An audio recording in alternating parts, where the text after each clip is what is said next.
Hello, it's Lawrence Romanosky from Calgary, Canada. I'm in Scottsdale, Arizona at the Russo and Steele auction, and this is a continuation of a video series I'm doing on some interesting cars. And of course, what you see behind me is a Citroen Maserati or Citroen SM.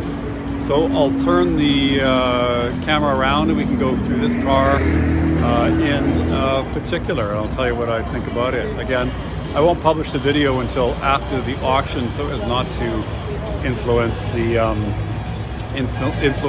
result. Let's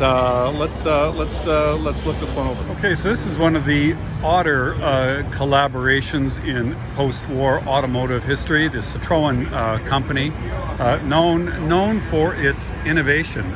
First with the traction Avant, pre-war front-wheel drive. And then they came up with something called the DS, or the Goddess, in the early 50s, which was so futuristic it even looks modern today. It just blew everybody away when it came out in 1951 or 52, something like that.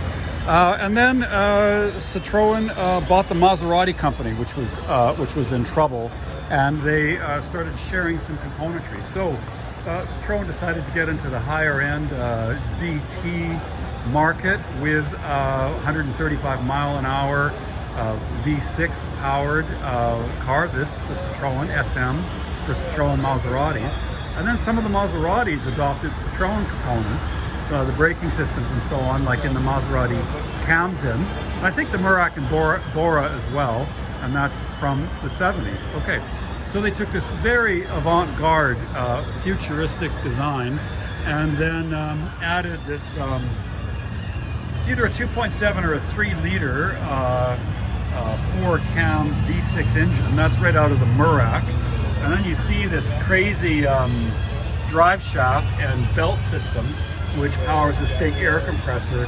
And then these green objects here are the spheres, which house a mineral fluid that pressurizes the braking system and the ride height. So it doesn't have conventional suspension. This car is sitting low on its bump stops. When you turn the car on, the hydraulic system's pressurized and the car rises. And it's also got a high setting as well, okay?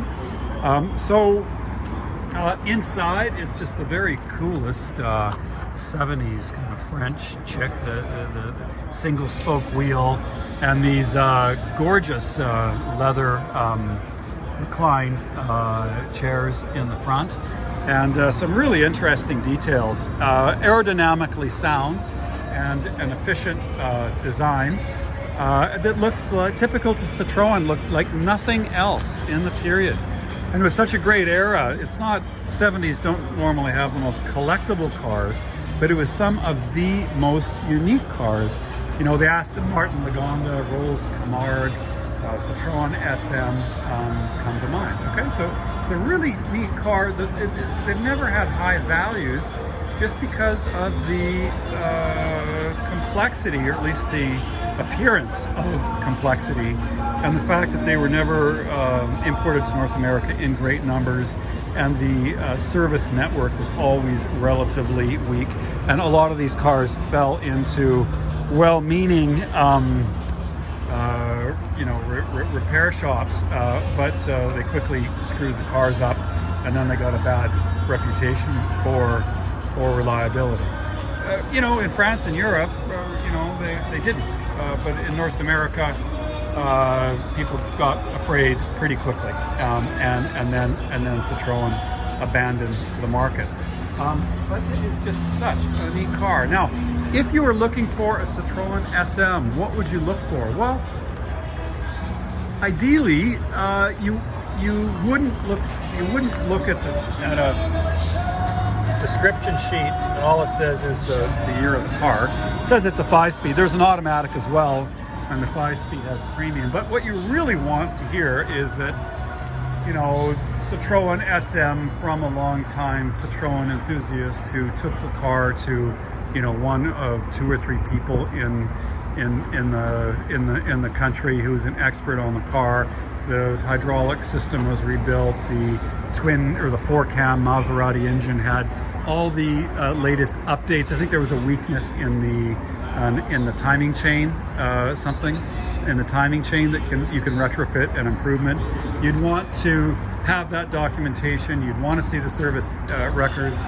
You'd want to know that very, very critically that it went to a specialist who was an expert in this particular car, because this particular car is not like other cars. It really is completely different. Okay, so you know, and then there's the usual overall condition and rust and looking for filler and accident damage. But with most cars, you really concentrate, you know, 75% on the bodywork and the chassis, and anything mechanical, you know, you just assume can rebuild and is a lot less expensive than the body. But with something this complicated and the scope for error this great, you really want to look at the mechanical condition too. So buying it at an auction with no description, maybe the owner will be around and who knows what he's done. Maybe he's just going to be here for the day and describe everything that was done to the car. I don't know what was done or what wasn't done. It looks like it's had some recent work. You know, it's on Michelin tires, which is a good thing. The tires are one area that I look for, because if they put the cheapest possible tires on it, you know that they probably skimped on the rest. So there's, you know, significant unknowns with this car. What could go wrong with buying a car like this without any documentation? Well, a lot could go wrong. A lot could go wrong. This is a car that you need a PPI from a specialist to make an informed decision. On the plus side, the paint looks pretty old. And I say that because the last thing you want is a lick of paint, crappy paint job on a car hiding God knows what. And we can see that it's got some bubbling in some of the panels, but overall it looks pretty straight and old. So the paint on here has been here for a while, and I look, that's a good sign. This trim is oxidized. The trim might be stainless. Forget on this car. I think there's something unusual about the trim. But the body of the car looks okay. Some corrosion in the rear. Again, a little bit of bubbling underneath. Okay, so there's a big crack in the dash. You can see that's not easy to fix. Seats look to be original, and it's showing 90,500 miles, which is enough to wear out one of these cars. So what's it worth? Okay, well, the best SM in the world, the one that's been restored, the one that's had all the work done by the specialist, the rebuilt engine with all the updates, the hydraulic system that's gone through, great paint and everything.